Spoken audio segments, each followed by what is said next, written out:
Friends, आप सबका स्वागत है आपके अपने यूट्यूब चैनल फार्म एमसीक्यू में। तो बच्चों, हमारे 2000 पीवाईक्यू की सीरीज से कंटिन्यू करते हैं। पर सब्जेक्ट 50 क्वेश्चंस हम डिस्कस करें इस वीडियो में, जो कि आपके रिसेंटली एग्जाम्स कंडक्ट हुए उनमें पूछे गए हैं। ओके, तो आज जो है, आज मैं लेके आई हूँ, आज का सब्जेक्ट है फार्मास्यूटिक्स के 50 क्वेश्चन जो है आज की वीडियो में लेके आई हूँ बच्चों। ठीक है, तो काफ़ी इंपॉर्टेंट और इन्फॉर्मेटिव आज का वीडियो रहने वाला है बच्चों। आप लोगों के लिए जितनी भी आपके स्टेट और सेंट्रल लेवल के फार्मासिस्ट के एग्जाम है, तो उन सभी के लिए क्वेश्चन बहुत ज़्यादा इंपॉर्टेंट है बच्चों। और अभी फार्म एमसीक्यू ऐप अवेलेबल है, आप प्ले स्टोर से डाउनलोड कर सकते हो। बाकी वीडियो के डिस्क्रिप्शन बॉक्स में आपकी लिंक है, जहां पर आपको टेस्ट सीरीज और क्रैश कोर्स मिल जाते हैं। ओके, तो अभी देख लेते हैं हमने इसमें फार्मास्यूटिक्स के कैसे क्या क्वेश्चंस इंक्लूड करें। बिना देरी स्टार्ट करते हैं। Direct contact with the product के डायरेक्ट कॉन्टैक्ट में कौन सा टाइप की पैकेजिंग होती है? तो हमने क्या पढ़ा है बच्चों, प्राइमरी पैकेजिंग होती है ना, जो प्रोडक्ट के डायरेक्ट कॉन्टैक्ट में होते हैं। देखो ये 2024 में पूछा गया क्वेश्चन एनएफएल में। तो प्राइमरी पैकेजिंग होती है जो प्रोडक्ट के डायरेक्ट कॉन्टैक्ट में होती है। तो आपका जो है प्राइमरी पैकेजिंग ऑप्शन ए में दिया है। तो प्राइमरी पैकेजिंग के एग्जांपल्स में जैसे एम्पाउल हो गया, आपका वायल्स हो गया, कंटेनर हो गया, डोजिंग ड्रॉपर है, क्लोजर है, सिरिंजेस है, स्ट्रिप पैकेज है, ब्लिस्टर पैकेज है। तो आपको एग्जांपल देके बन जाएगा क्वेश्चन, ब्लिस्टर पैकेज किस टाइप की पैकेजिंग का एग्जांपल है। Okay, primary packaging. नेक्स्ट है surfactant used in oil in water emulsion की बात हो रही है बच्चों। जैसे कि आपका ऑयल इन वाटर इमल्शन, मैंने आपको VOW वाओ, जैसे हमारी वैनिशिंग क्रीम में होता है ना, वैनिशिंग क्रीम जिसमें स्टीयरिक एसिड होता है, काफी इंपॉर्टेंट है वैनिशिंग क्रीम का स्टीयरिक एसिड, है ना, उसमें ऑयल इन वाटर इमल्शन है वैनिशिंग क्रीम। तो कह रहे हैं all in water emulsion should have HLB value. तो HLB वैल्यू तो बच्चों काफी इंपॉर्टेंट है। बहुत सारे अभी रिसेंटली जितने भी एग्जामिनेशन हुए ना, मैं आपको कराऊंगी क्वेश्चन, देखना कितनी बार क्वेश्चन पूछे गए हैं HLB वैल्यू के क्वेश्चन। तो HLB वैल्यू जो है आपका AMCRE हुआ, उसमें भी HLB वैल्यू के ऊपर क्वेश्चन मेरे हिसाब से बना है ना। ठीक है, तो ऑल इन वाटर इमल्शन का HLB वैल्यू पूछा है। HLB मतलब कि hydrophilic lipophilic balance, it is given by Griffin. Okay, तो ऑल इन वाटर इमल्शन का आपने HLB वैल्यू बताना है। 14 to 16 है, 4 to 6 है, 8 to 18 है, 0 to 3। तो 8 to 18 या फिर 8 to 16 भी आपको मिल जाता है। ओके, तो आंसर जो है हमारा ऑप्शन सी हो जाएगा। ऑयल इन वाटर इमल्शन की आप लोगों ने HLB वैल्यू बता दी। तो एक बार सारों की पढ़ लो। एंटी फॉर्मिंग एजेंट्स की 1 to 3 होती है, फॉर्मिंग एजेंट्स की 8 होती है, water in oil emulsifying agents की कितनी होती है बच्चों, 3 to 6 होती है। और ऑयल इन वाटर की 8 to 16 या फिर 8 to 18, जो भी ऑप्शन में हो। वैटिंग एजेंट्स की 7 to 9, तो डिटर्जेंट्स की 13 to 15 होती है, 13 से 15। सोल्यूबलाइजिंग एजेंट की 16 से 18 होती है, 16 to 18 होती है। नेक्स्ट है फ्रीज ड्राइंग या लाइफलाइजेशन। देखो लाइफलाइजेशन वाला कंसेप्ट भी बहुत इंपॉर्टेंट है, बहुत ज्यादा। फ्रीज ड्राइंग जैसे लाइफलाइजेशन भी कहते हो, सब्लिमेशन ड्राइंग भी कहते हो। इसमें क्या होता है बच्चों, सॉलिड से डायरेक्ट गैस की फॉर्मेशन होती है without the intermediate formation of the liquid. तो इसमें कह रहा है कि freeze drying lyophilization in vaccine preparation is primarily use to. तो फ्रीज ड्राइंग बच्चों क्यों यूज करी जाती है, ये आपसे पूछा है। तो इसमें क्या होता है बच्चों, जो शेल्फ लाइफ होती है प्रोडक्ट की वो इंक्रीज हो जाती है ना। तो देखो इसमें extend shelf life and ease of storage, बिल्कुल करेक्ट आपका आंसर हो जाएगा ऑप्शन 1। नहीं, which of the following is primary unit of weight in avoirdupois system of weight. तो अवोर्डोपोइस सिस्टम की बात हो रही है, यहाँ पर प्राइमरी यूनिट बताना है आपने वेट की क्या होती है। अवोर्डो जो आपने पढ़े इंपीरियल सिस्टम में आप पढ़ते हो, अवोर्डोपोइस सिस्टम में एपोथेकेरी सिस्टम, 2 सिस्टम पढ़ते हो ना। तो अवोर्डोपोइस P से पाउंड याद रखो, अवोर्डोपोइस ये P से पाउंड याद रखो बच्चों, पाउंड होती है। ऑप्शन आपका ए बिल्कुल करेक्ट हो जाएगा। अवोर्डोपोइस में पाउंड स्टैंडर्ड यूनिट है वेइंग की, और 1 आउंस में 437.5 ग्रेन्स होते हैं। अवोर्डोपोइस की बात हो रही है। एक दूसरा जो सिस्टम है एपोथेकेरी सिस्टम, जिसको ट्रॉय सिस्टम भी कहते हो, है ना। एपोथेकेरी सिस्टम को ट्रॉय सिस्टम भी कहते हो। इसमें ग्रेन होता है स्टैंडर्ड यूनिट, है ना, ध्यान रखना। तो जो आपका अवोर्डोपोइस है, अवोर्डोपोइस में पाउंड है, और एपोथेकेरिस इसमें कैरिस में ग्रेन है। नेक्स्ट है first edition of British pharmacopoeia was publish in the year. तो बीपी का फर्स्ट एडिशन बच्चों याद रखना, क्या याद रखोगे, 1864 याद रखोगे, 1864 याद रखोगे। ओके, नेक्स्ट है which of the following method of sterilisation is used to sterilise inoculating loop. Inoculating loops जो होते हैं ना, इनको स्टरलाइज करने के लिए हम क्या यूज करते हैं, डायरेक्ट फ्लेमिंग यूज करते हैं। Inoculating loops are sterilized by direct flaming. Okay, तो डायरेक्ट फ्लेमिंग में ये क्विक और इफेक्टिव मेथड ऑफ स्टरलाइजेशन का small heat resistant metal objects होते हैं ना, जैसे इनोकुलेटिंग लूप हो गया, नीडल्स हो गया, तो उनको डायरेक्ट फ्लेमिंग से स्टरलाइज करेंगे। लाइफलाइजेशन जो है आपको पता है, फ्रीज ड्राइंग, लाइफलाइजेशन, सब्लिमेशन ड्राइंग होता है। फिल्टरेशन में क्या होता है, इसमें आपको पता है method remove microorganism from liquid और gas by passing them through a filter से पास करते हैं, नोट इसमें हीट यूज नहीं होता, डेसिकेशन ये मेथड का ड्राइंग का। Next which of the following example of water soluble base use in preparation, suppository की प्रेपरेशन में वाटर सोल्यूबल बेस कौन सा है, तो सपोजिटरी के बेस बहुत इंपॉर्टेंट है, मैंने आपको फ्यू से याद करा रखा है, फैटी बेस, इमल्सिफाइंग बेस और water soluble and water miscible base है ना। तो आपके देखो इनमें से जो है ग्लिसरो जिलेटिन बेस जो है ना ये हमारे वाटर सोल्यूबल बेस में आ जाएंगे, ऑप्शन आपका हो जाएगा 1 ग्लिसरो जिलेटिन बेस। सपोजिटरी के बेस एक बार रिवाइज कर लो, देखो सपोजिटरी क्या होती है, सेमी सॉलिड डोजेस फॉर्म में आता है, सेमी सॉलिड डोजेस फॉर्म में medicament for insertion into body cavity other than mouth. Okay, तो क्लासिफिकेशन बेस का मैंने आपको फ्यू से याद करा रखा है, फैटी बेस, इमल्सिफाइंग बेस और water soluble water miscible base. Fatty base जो होते हैं बच्चों उसमें थियोब्रोमा ऑयल, कोकोआ बटर याद रखते हो, बहुत इंपॉर्टेंट है थियोब्रोमा ऑयल, इसे कोकोआ बटर भी कहते हैं। मोस्ट सुटेबल बेस होता है रेक्टल सपोजिटरीज के लिए, नॉट सुटेबल फॉर पैशरीज के लिए, नेजल एंड यूरिथ्रल बोगीज के लिए। ओके, तो वजाइनल सपोजिटरीज जो होती है उनको पैशरीज कहते हो और नेजल बोगीज होते हैं, यूरिथ्रल भी बोगीज होती है। ओके, इसमें थियोब्रोमा ऑयल आ गया, फैटी बेस में इमल्सिफाइड थियोब्रोमा ऑयल आता है, हाइड्रोजिनेटेड ऑयल आता है। Water soluble water miscible base जैसे कि आपने पढ़ा ग्लिसरो जिलेटिन बेस है ना, पर्टिकुलरली पैशरीज के लिए यूज हो रहा है। Soap, glycerin, suppository, polyethylene glycol आते हैं इसमें। पॉलीथिलीन ग्लाइकोल को कार्बोवैक्स या पॉलीग्लाइकोल से मैक्रोगोल्स भी कहते हो। नेक्स्ट आपकी इमल्सिफाइंग बेस में विटेप्सोल, ये ना सिंथेटिक होते हैं, विटेप्सोल, मासा एस्टेरिनम, मैसिपोल। मासा एस्टेरिनम के बारे में लिखा हुआ, it is a mixture of di and triglyceride of saturated fatty acids having the formula C11H22COH to C17H35COH.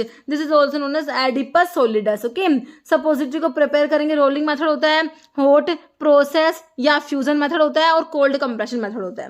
Okay, next which of the following example of inorganic emulsifying agent use for the preparations of emulsions. तो emulsions की preparations में जो आपके emulsifying agents पढ़ते हो तो उसमें inorganic emulsifying agent कौन सा है, तो अकेशा तो आपका नेचुरल में आता है ना, मैग्नीशियम ऑक्साइड, मैग्नीशियम सेलुलोज या एगियो, एगियो भी नेचुरल में आता है। तो आपका जो इनऑर्गेनिक में मैग्नीशियम ऑक्साइड आ जाएगा, इनऑर्गेनिक इमल्सिफाइंग एजेंट्स में क्या आएगा, मैग्नीशियम ऑक्साइड आ जाएगा। तो आपके जो इमल्सिफाइंग एजेंट्स होते हैं ना बच्चों वो आपके नेचुरल होते हैं, सेमी सिंथेटिक पॉलीसैकेराइड होते हैं, सिंथेटिक होते हैं, इनऑर्गेनिक होते हैं, अल्कोहल होते हैं। तो मैग्नीशियम ऑक्साइड तो आपका किस में आ गया, इनऑर्गेनिक में आ गया, ध्यान रखना। तो नेचुरल में कौन से हैं ये भी आपको पता होना चाहिए। तो नेचुरल में जो आते हैं वो अनायनिक होते हैं, वाटर इन ऑयल टाइप का इमल्शन बनाते हैं। ओके, तो इसमें वेजिटेबल सोर्स वाले हैं नेचुरल और एनिमल सोर्स वाले हैं। एनिमल सोर्स वाले में हमने वेज से 3 याद रखा है, वूल फैट, एगियो और जिलेटिन याद कर रखे हैं। और वेजिटेबल सोर्स वाला जो प्लांट सोर्स है ना तो उसमें आपने कैसे याद रखा है, आपने ऐसे याद कर रखा है टापसी है ना, इस टाइप से आपने याद कर रखा है। तो इसमें ट्रगाकैंथ होता है, अकेशिया होता है, अगार होता है, पैक्टिन होता है, स्टार्च होता है, आरिस्मोस कॉन्ड्रस जो होता है, ये आपके नेचुरल इमल्सिफाइंग एजेंट्स हो गए। सेमी सिंथेटिक पॉलीसैकेराइड में बच्चों मिथाइल सेलुलोज आएगा ना, सेलुलोज के डेरिवेटिव जो है मिथाइल सेलुलोज आ गया है ना। तो ये सस्पेंडिंग एजेंट है, थिकनिंग एजेंट, इमल्सिफाइंग एजेंट होता है methyl cellulose. Okay, sodium carboxy methyl cellulose. Synthetic emulsifying agents जो होते हैं इसमें अनायनिक या अनायनिक वेरियस अल्कली सोप ये सब आ जाएंगे, इसमें मेटालिक सोप आ जाएंगे। ठीक है, SLS आ जाएगा, SLS अनायोनिक में आता है। SLS की HLV वैल्यू बच्चों 40 होता है, ध्यान रखना है ना। और कटायनिक जो क्वार्टरनरी अमोनियम कंपाउंड्स में बेंजलकोनियम क्लोराइड आता है, सेट्रीमाइड, बेंजीथोनियम क्लोराइड। तो ये क्वेश्चन बनता है कि बेंजलकोनियम क्लोराइड किस टाइप का है, कटायनिक है, अनायनिक है, नॉन आयोनिक है। तो बेंजलकोनियम क्लोराइड आपका कटायनिक होता है, सेट्रीमाइड भी कटायनिक है, बेंजीथोनियम क्लोराइड भी कटायनिक है। SLS अनायोनिक में आता है। नॉन आयोनिक में आपके ट्विंस और स्पैंस पढ़ते हो। ओके, ट्विंस और स्पैंस नॉन आयोनिक में आते हैं। तो नॉन आयोनिक में ग्लिसराइल मोनोस्टेरेट, सोर्बिटन मोनोपामेटेट आ गया। इनऑर्गेनिक में मैंने आप क्वेश्चन में मैग्नीशियम ऑक्साइड दिया था, बाकी मिल्क ऑफ मैग्नीशिया जो होता है, मैग्नीशियम हाइड्रोक्साइड जो होता है और मैग्नीशियम एल्यूमिनियम सिलिकेट इनऑर्गेनिक में आते हैं। अल्कोहल में कार्बोवैक्स, कोलेस्टेरॉल, लैसिथिन आता है। Okay, Next, which of the following phenomena is characterized by uneven distribution of color on the tablet surface caused by manufacturing issue। तो टैबलेट के डिफेक्ट, तो बच्चों टैबलेट के डिफेक्ट मैं आपको बता रही हूँ, क्वेश्चन बनेगा, एक क्वेश्चन टैबलेट के डिफेक्ट से बनेगा ही बनेगा। अच्छे से पढ़ लेना, जरूर आएगा टैबलेट के डिफेक्ट से एक क्वेश्चन, क्योंकि ना जितने भी अभी एग्जामिनेशन हुए हैं बच्चों रिसेंटली सभी में टैबलेट के डिफेक्ट से क्वेश्चन पूछा गया है। ओके, फिर which of the following phenomena क्या कह रहे हैं इसमें, unequal distribution of colour on the surface of tablet, it is known as mott mottling क्या होता है? अनइक्वल डिस्ट्रीब्यूशन ऑफ कलर का अनइक्वल डिस्ट्रीब्यूशन होता है बच्चों टैबलेट के सरफेस पे, इसे मॉटलिंग कहोगे। क्या कहोगे? मॉटलिंग कहेंगे ना। तो टैबलेट के सारे डिफेक्ट आपको आने चाहिए। कैपिंग में क्या होता है बच्चों? कैपिंग में क्या होता है? टॉप या बॉटम जो होता है टैबलेट का वो सेपरेट हो जाएगा main body of the tablet से। तो इसमें पार्शियल और कंप्लीट सेपरेशन ऑफ टॉप और bottom portion of tablet from the main body of the tablet है ना। लैमिनेशन एल से लेयर, तो लेयर्स में सेपरेट हो जाएगी। सेपरेशन ऑफ टैबलेट में 2 और more distinct layer, this is lamination. Chipping में क्या होता है? टैबलेट के एजेस ब्रेक हो जाएंगे, ब्रेकिंग ऑफ टैबलेट एजेस है ना। स्टिकिंग में क्या होता है? स्टिकिंग में डाइवोल से अडहेयर हो जाएगी टैबलेट जो होती है वो अडहेयर हो जाएगा डाइवोल्स टैबलेट मटेरियल। पिकिंग में क्या होता है? जो पंच के अडहेयर होके वो रिमूव ऑफ हो जाती है ना। Small amount of material from tablet वो स्टिक हो जाएगा, पंच से चिपक जाएगा एंड बीइंग रिमूव्ड ऑफ और रिमूव हो जाएगा from the tablet by punch face है ना।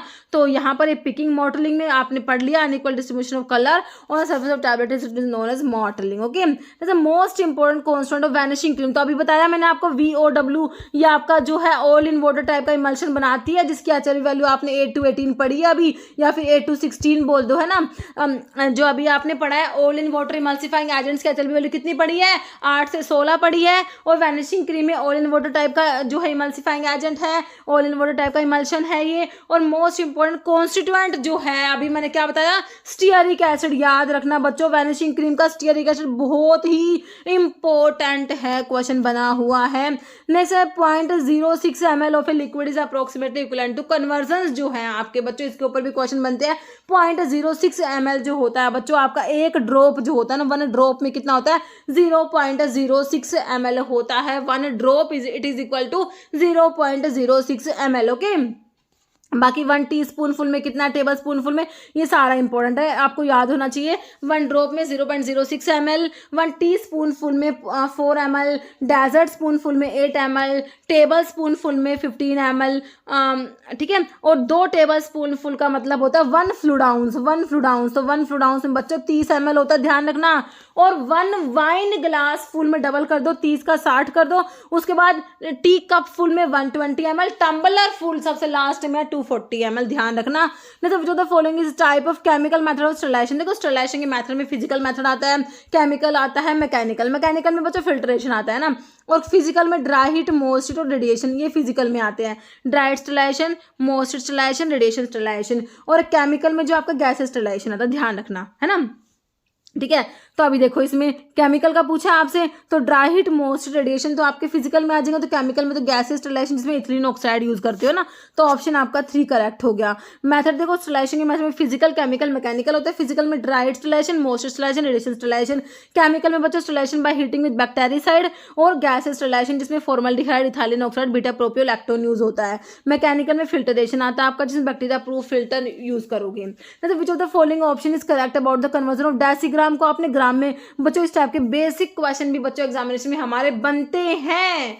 डेसीग्राम जो है उसको आपने क्या करना है? ग्राम में कन्वर्ट करना है। तो आपको ये आना चाहिए कि भाई 1 ग्राम में कितना डेसीग्राम है, इस टाइप से। तो डेसीग्राम को हमने क्या करना है? ग्राम में कन्वर्ट करना है। तो 1 डेसीग्राम में 0.1 ग्राम होते, या फिर आप इसको ऐसे भी बोल सकते हो कि भाई देखो आपका जो है 1 decigram it is equal to 0.1 gram. Okay, ध्यान रखना इसका, बिल्कुल इंपॉर्टेंट है बच्चों। देखो क्वेश्चन बनता है ना। तो इसका ऑप्शन ये हो गया। देखो 1 किलोग्राम में 1000 ग्राम होते हैं, सिंपल से आपको पता ही है। हेक्टाग्राम में 100 ग्राम होते हैं, और डेकाग्राम में 10 ग्राम याद रखना। डेसीग्राम में 0.1 ग्राम, सेंटीग्राम में 0.01 ग्राम, मिलीग्राम में 0.001 ग्राम। अगर आप इसको ऐसे भी लिख दो 1 ग्राम में आप लिख सकते हो 1000 mg लिख सकते हो ना। और 1 ग्राम में 100 सेंटीग्राम लिख सकते हो, और 1 ग्राम में 10 जो है डेसीग्राम लिख सकते हो, ठीक है। ध्यान रखना इस टाइप से।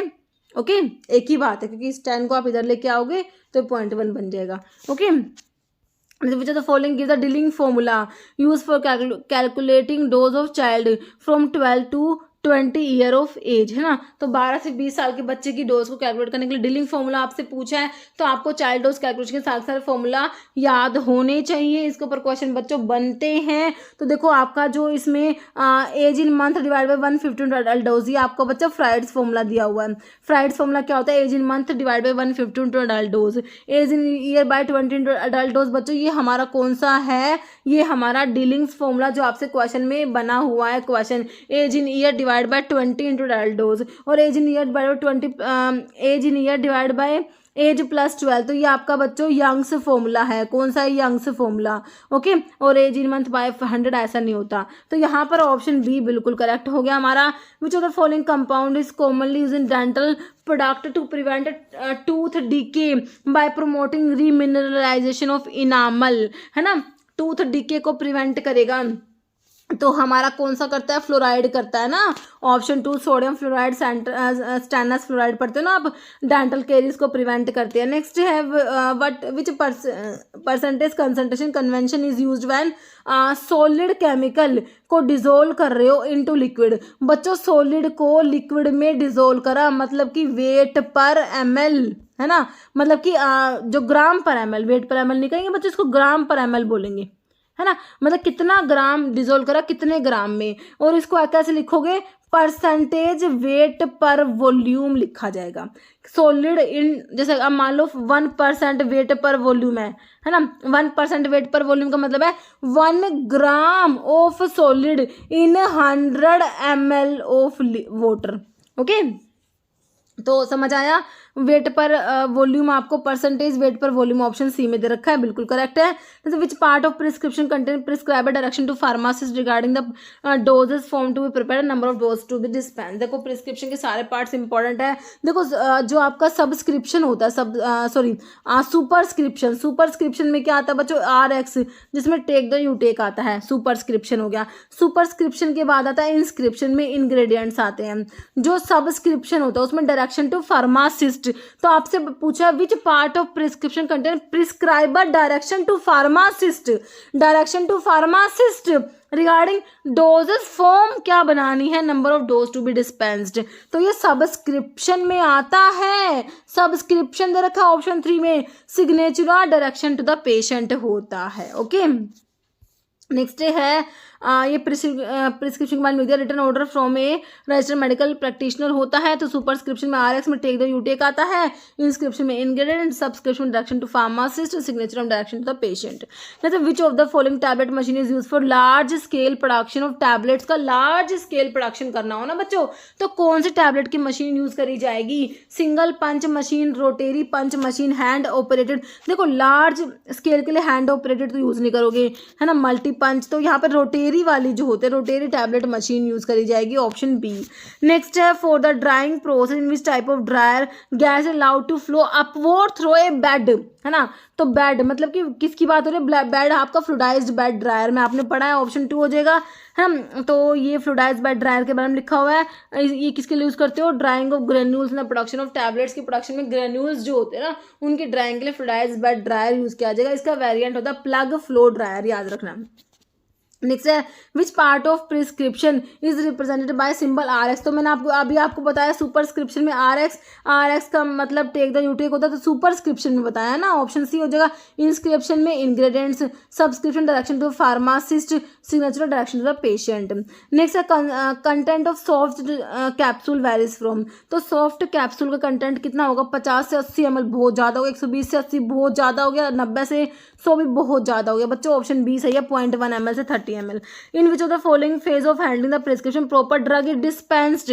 कह रहे प्रिस्क्रिप्शन की कौन सी फॉर्म में कह रहे कि किस फेज में प्रॉपर ड्रग को डिस्पेंस करते हैं सुटेबल फॉर्म में? कंपाउंडिंग में, कलेक्टिंग एंड वेइंग। तो इसमें तो कलेक्ट और वेई कर रहे हो, रिसीविंग में, रीडिंग में नहीं करेंगे, ये कंपाउंडिंग में होता है बच्चों, ऑप्शन ए। नेक्स्ट है which of the following statement is correct regarding dusting powder के बारे में कौन सी बात सही लिख रखी है? फिर these are meant for external application to skin for antiseptic antipruritic purpose, बिल्कुल सही बात है ना। एक्सटर्नल एप्लीकेशन के लिए होते हैं, एंटीसेप्टिक एंटीप्यूरिटिक प्रॉपर्टी होती है। This are generally prepared by mixing 2 और more than 2 ingredient in which starch kaolin और टैल्क की use one of the formulation. तो ना दोनों बातें ना डस्टिंग पाउडर की वैसे ही लिख रखी है बच्चों, यहाँ पर बिल्कुल सिंपल हो जाएगा option C both. Next which of the following must be present on prescription in order for it to valid. Prescription को वैलिड होने के उसके ऊपर क्या होना चाहिए भैया, आपकी जो प्रिस्क्रिप्शन है ना वो जब वैलिड होगी जब उसके ऊपर क्या होगा, नेम ऑफ मेडिसिन का नेम। अगर सिर्फ मेडिसिन का नेम लिख दिया आपने तो वैलिड है प्रिस्क्रिप्शन भैया, से वो तो कोई भी लिख के ले आएगा।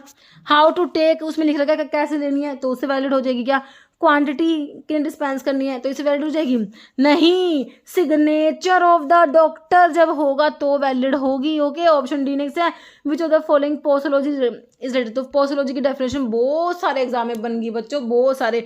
पोसोलॉजी स्टडी ऑफ डोज है ना, देखो सोर्स नहीं ड्रग का, क्वालिटी नहीं करते, कंपोजिशन है क्वांटिटी, क्वांटिटी है ना आपकी जो ड्रग है कितनी मतलब 0.10 mg 20 mg, मतलब डोज की स्टडी है ना, ड्रग की डोज की स्टडी होती है ना, तो क्वांटिटी ऑफ ड्रग हो जाएगा। Okay next which part of prescription करने prescribe direction to pharmacist regarding doses form to be prepared and number of dose to be dispensed है ना, तो ये वही क्वेश्चन है डोज फॉर्म। तो ये आपका उसमें आया था किसमें, विच पार्ट, हाँ prescriber direction to pharmacist, direction to pharmacist हो गया ना, तो आपका सब्सक्रिप्शन में आ गया है ना, देखो रिपीट हो रखा है क्वेश्चन।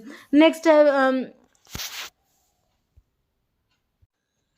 हाँ सॉरी बच्चों ये, हाँ देखो नेक्स्ट क्वेश्चन है which of the following liquid is not for an internal use के लिए, कौन सा लिक्विड नहीं होता है ना, तो सिरप्स इंटरनल यूज के लिए होते हैं, इलिक्सर्स होते हैं, एरोमेटिक वाटर, तो लिनीमेंट बच्चों, लिनीमेंट ये इंटरनल यूज के लिए नहीं होते, तो ऑप्शन आपका डी हो जाएगा लिनीमेंट। लिनीमेंट जो होते हैं liquid and semi liquid preparations meant for application to the skin, skin पे अप्लाई करते हैं, liniments usually apply to the skin, इनको विद फ्रिक्शन एंड रबिंग से अप्लाई करोगे, should not be apply to broken skin पे apply नहीं करो क्योंकि because they may cause excessive irritation, ध्यान रखना। इंडियन फार्माकोपिया जो है pharmacopoeia of India has adopted dash type of classification system, तो इसमें कौन सा टाइप का क्लासिफिकेशन सिस्टम है, आईपी में इंडियन फार्माकोपिया में आपका अल्फाबेटिकल क्लासिफिकेशन हो जाएगा। ओके जैसे इन the context of mechanism of side reduction of drug, बोल मिल का प्रिंसिपल आपसे पूछा है, तो इसमें इम्पैक्ट एंड एट्रिशन होता है, बोल मिल में क्या होता है impact and attrition, fluid energy mill में भी इम्पैक्ट एंड एट्रिशन होता है, याद रखना। कटर मिल में कटिंग होता है, डिसइंटीग्रेटर में इम्पैक्ट होता है, हैमर मिल में भी इम्पैक्ट होता है सारे, एज रनर मिल में क्रशिंग एंड शेयरिंग होता है। ओके और कौन सा बच गया, देखो which of the English meaning of the ante cibos use in prescription writing, तो एंटी साइबोज, एंटी मतलब बिफोर, साइबोज मतलब मील या फूड, बिफोर मील या बिफोर फूड, ऑप्शन जो है आपका ए करेक्ट हो जाएगा। In the context of packaging of pharmaceuticals which of the following is not a quality of ideal rubber closure का क्वालिटी नहीं है आइडल रबर क्रोजर का, कह रहा है it should withstand the sterilization temperature को विदस्टैंड करना चाहिए, बिल्कुल सही है। It should migrate any additive to the preparation में, एडिटिव माइग्रेट करेगा तो कैसा वो आइडियल हुआ, गलत है भाई।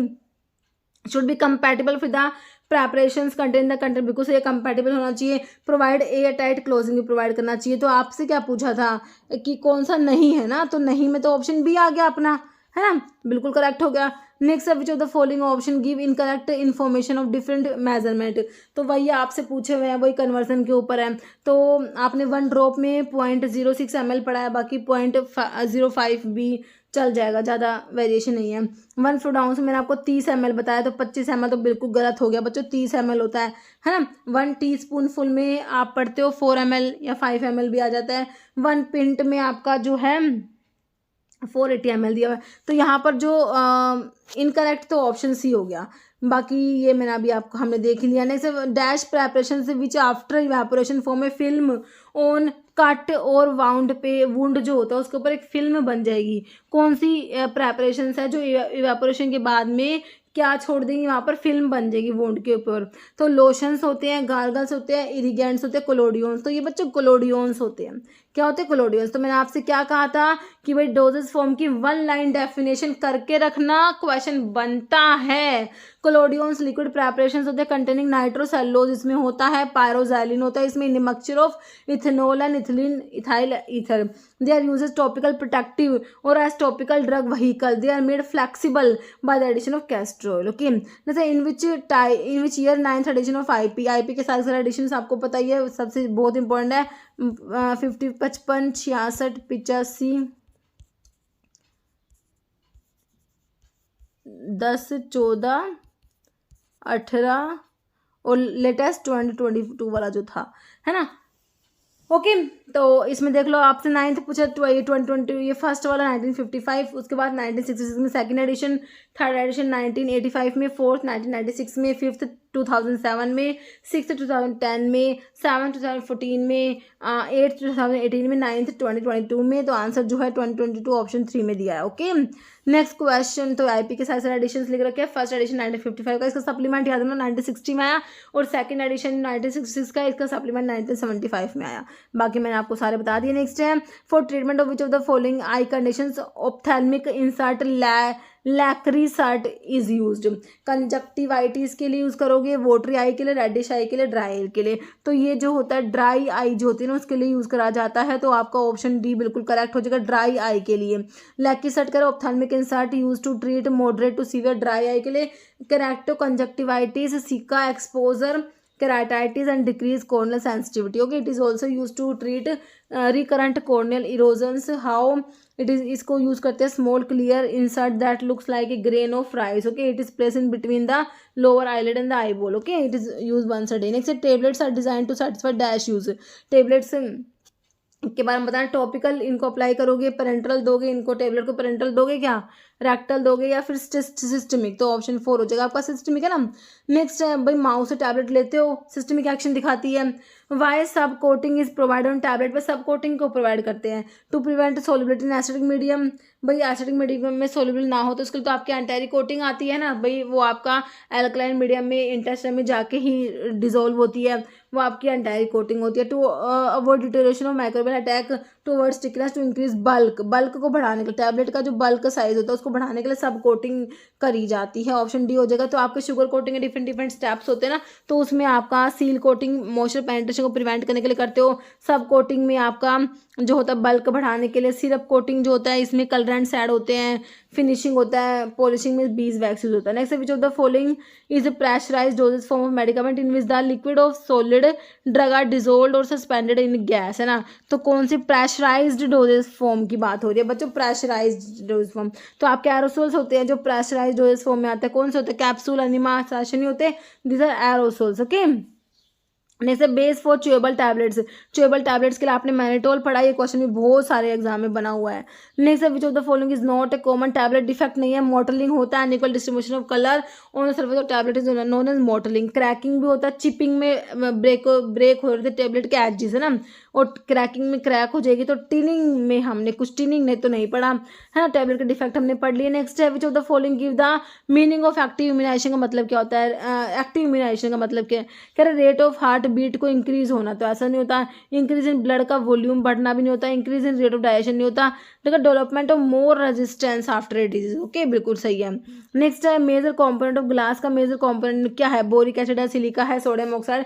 तो मेनली ना इसमें सिलिका होता है. ग्लास का मेजर कंपोनेंट क्या होता है, सिलिका. ओके नेक्स्ट है, blending of explosive material is done. तो एक्सप्लोसिव मटेरियल के लिए जो होते हैं आपकी ब्लेंडिंग के लिए कौन सी मिल यूज करोगे, तो इसके लिए आपके होते हैं बॉल मिल. कौन से, rubber ball mill. Next, polyoxyethylene sorbitan monooleate is. तो पॉलीऑक्सीथिलीन सॉर्बिटन मोनोओलिएट, तो ये स्पैन्स की बात हो रही है ना ये पॉलीऑक्सीथिलीन सॉर्बिटन मोनोओलिएट है ना. तो ये आपके क्या है, पॉलीसॉर्बेट्स जो कि ट्विंस होते हैं. ओके तो इसमें क्या है, मोनोओलिएट. तो मैंने आपको एलपीएस याद करा रखा है, 20, 40, 60, 80, है ना. ओलिएट की बात है तो ये 80 वाला होगा, LPSO, है ना. तो आपका जो है ये ट्विन 80 हो जाएगा. Tweens are polysorbates and Spans are sorbitan esters. तो पॉलीऑक्सीथिलीन सॉर्बिटन मोनोओलिएट ये ट्विन 80 हो जाएगा. ये ट्विन्स और स्पैन्स नॉन आयोनिक होते हैं बच्चों. क्या होते हैं, नॉन आयोनिक होते हैं. ओके तो आपका ट्विन हो जाएगा ऑप्शन बी. तो या चलिए वैल्यू लिख रखी है इनकी, ट्राइकैंथ की याद कर लेना, 13.2 होती है. वोट्रिनॉल टाइप का इमल्शन बनाएगा. ट्राइकैंथ पॉलीसॉर्बेट 80, जो स्पैन 80 है, इसका चलिए वैल्यू 15 है. और जो है, अच्छा ये जो पॉलीसॉर्बेट्स होते हैं ना वो तो आपके ट्विन्स होते हैं बच्चों. ट्विन्स पॉलीसॉर्बेट्स होते हैं. ट्विन्स क्या होते हैं, पॉलीसॉर्बेट. इसकी ट्विन 80 की कह रहे हैं. ट्विन 80 क्या चल वैल्यू कितनी है, 15 होती है. ओके और आपका सॉर्बिटन मोनोस्टेरेट ये स्पैन है बच्चों, ये स्पैन होते हैं. ठीक है। तो सॉर्बिटल मोनोस्टेट मतलब LPS, तो ये स्पैन 60 हो गया है ना, तो ये एचआईवी वैल्यू 4.7 है। पॉलीऑक्सीजन सॉर्बिटल मोनोस्टियरेट, ये आपका पोलिसॉर्बेट्स है ना, ये आपके ट्विंस हैं। पोलिसॉर्बेट 60, इसकी एचआईवी वैल्यू ट्विंस की, मतलब ट्विंस हाइड्रोफिलिक होते हैं, इनकी एचआईवी वैल्यू ज़्यादा होती है। स्पैन्स लिपोफिलिक होते हैं, इनकी एचआईवी वैल्यू कम होती है, ध्यान रखना आप। ओके, थोड़ा सा ना कई बार जैसे ट्विन इसकी पता है एग्जाम में बनी हुई है, ट्विन की ना, ट्विन 80 की इसकी एक बार एग्जाम में पूछी हुई थी, ध्यान रखना। नेक्स्ट है रेट ऑफ इवेपोरेशन। तो रेट ऑफ इवेपोरेशन के बारे में पूछा हुआ है कि but directly proportional to temperature of liquid, directly proportional to humidity, independent of temperature, inversely. तो टेम्परेचर से ही रिलेशन होगा, तो डायरेक्टली प्रोपोर्शनल होगा ना टेम्परेचर ऑफ लिक्विड का, ऑप्शन आपका 1 करेक्ट हो जाएगा। नेक्स्ट है रेट ऑफ इवेपोरेशन का directly proportional temperature of liquid, as temperature increase होगा रेट ऑफ इवेपोरेशन इंक्रीज हो जाएगा।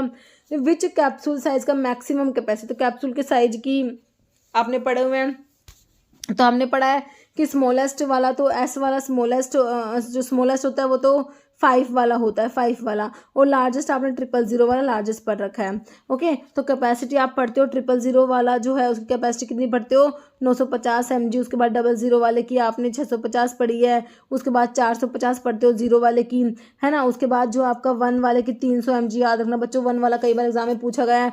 2 वाले की आपने 50 कम करने हैं आप 250 mg, उसके बाद जो 3 वाला है उसकी 200 mg होगी, 4 वाले की 150 mg होगी, 5 वाले की 100 mg होगी। तो आपने लास्ट में क्या करना है 50-50 का अंतर है ना। देखो 100 होगा, उसके बाद 150, उसके बाद 200, उसके बाद 250, उसके बाद 300, यहाँ तक तो 50-50 का अंतर याद रखो। उसके बाद सीधा 150 का अंतर करो, 450 करो, 300 के बाद 450, 150 का अंतर, 150 का अंतर, 450 के बाद आपने 650 200 का अंतर करना है। उसके बाद आपने क्या करना है 950 है ना, तो 6 और 3 9, हाँ, उसके बाद 300 का अंतर हो जाएगा। ओके, तो इस तरीके से आकर मैंने आई थिंक इसके ऊपर एक छोटा वीडियो बना भी रखा है, मेरे हिसाब से शॉर्ट्स वीडियो बनाया था। ठीक है, तो आपके जो यहाँ पर स्मॉलेस्ट कैपेसिटी तो आपकी सिंपल होगी, S5 वाले की स्मॉलेस्ट कैपेसिटी होती है 100 mg होती है। ओके, ध्यान रखना कैप्सूल की कैपेसिटी पे भी क्वेश्चन बनते हैं। जैसे calculate the child dose if the age of child कितनी दे रखी है 5 ईयर्स, अडल्ट डोज दे रखी है 60 mg। तो निकाल दो इसको, किससे निकालोगे, यंग्स फॉर्मूला से भी निकाल सकते हो, डीलिंग से भी निकाल सकते हो, है ना। तो इसमें देखो डीलिंग से आसानी से निकल जाएगा ये कि age in years divide by 20 into adult dose 600 mg दे रखी है ना, तो ये चला गया 150 mg आ गया ना। हाँ बिल्कुल सही है, ऑप्शन सी करेक्ट हो जाएगा। ओके, नेक्स्ट है लैटिन टर्म ओमनी मैने, ओमनी मतलब एवरी, मैने मॉर्निंग, एवरी मॉर्निंग, ओमनी मैने एवरी मॉर्निंग होता है, एवरी। नेक्स्ट है which of the following statement about immunological product के बारे में कौन सी बात सही है। इम्यूनोलॉजिकल प्रोडक्ट जैसे वैक्सीन्स वगैरह ये आपके इम्यूनोलॉजिकल प्रोडक्ट होते हैं, क्या करते हैं प्रोवाइड इमीडिएट प्रोटेक्शन, है ना। They contain only synthetic component, they stimulate, ये क्या करते हैं बच्चों हमारा इम्यून सिस्टम स्टिमुलेट कराते, क्या करते हैं इम्यून सिस्टम को स्टिमुलेट करते हैं। नॉट यूज, तो डिजीज को प्रिवेंट करने के लिए बच्चों डिजीज की प्रिवेंशन के लिए वैक्सीन देते हैं ना, है ना, तो इम्यून सिस्टम को स्टिमुलेट करा देते हैं। ऑप्शन 3 नेक्स्ट इम्यूनोलॉजिकल प्रोडक्ट के बारे में देख लो, लिख रखा है preparation mean for prevention of disease को प्रिवेंट करने के लिए ये वैक्सीन होते हैं, या फिर ट्रीटमेंट के लिए जैसे कि एंटीटॉक्सिन, एंटीटीसीरम, या डायग्नोस्टिक पर्पस के लिए यूज करते हैं, जैसे कि आपका बैक्टीरियल टॉक्सिन हो गया। Majority of immunological product bacterial vaccine, bacterial toxoids, antitoxin should be stored, इनको 2 से 8 डिग्री सेल्सियस पर स्टोर करते हो। क्लासिफिकेशन में इम्यूनोलॉजिकल प्रोडक्ट एक्टिव इम्यूनेशन के लिए वैक्सीन टॉक्सोड्स होते हैं, पैसिव इम्यूनेशन के लिए एंटीटॉक्सिन, एंटीसीरम, और डायग्नोस्टिक पर्पस के लिए आपके टॉक्सिन और preparations used for tuberculosis test. Okay, next question देखो unequal distribution of colour on the surface of tablet. मैंने आपसे बताया था ना, देख लो टैबलेट के डिफेक्ट से कितने क्वेश्चन बने हैं बच्चों। Unequal distribution of colour on surface of tablet it is known as mottling, क्या होगा इसको क्या कहोगे मॉटलिंग कहोगे ना, तो ऑप्शन 2 करेक्ट हो गया। ओके बच्चों, तो आज की वीडियो में ना 50 ही ये मैंने आपको डिफेक्ट के बारे में पढ़ाई दिया, 50 क्वेश्चन आज की वीडियो में आप लोगों के लिए लेके आई थी। ओके, तो अभी बहुत से वीडियो लेके आऊंगी, बहुत से क्वेश्चन लेके आऊंगी, बने रहिए आप। जिसका आंसर आप लोग कमेंट बॉक्स में जरूर देना है। रेलवे का प्रीवियस क्वेश्चन है, देखो बच्चों BCG vaccine is a bovine strain of, तो वैक्सीन के ऊपर देखो क्वेश्चन बना है, तो वैक्सीन तो इंपॉर्टेंट है ही। तो Mycobacterium tuberculosis, salmonella typhoid, hepatitis virus है, पैरा इन्फ्लुएंजा वायरस। इसका आंसर आप लोगों ने कमेंट बॉक्स में देना है बच्चों। मिलते हैं आप लोगों से नेक्स्ट वीडियो में। Okay, thank you.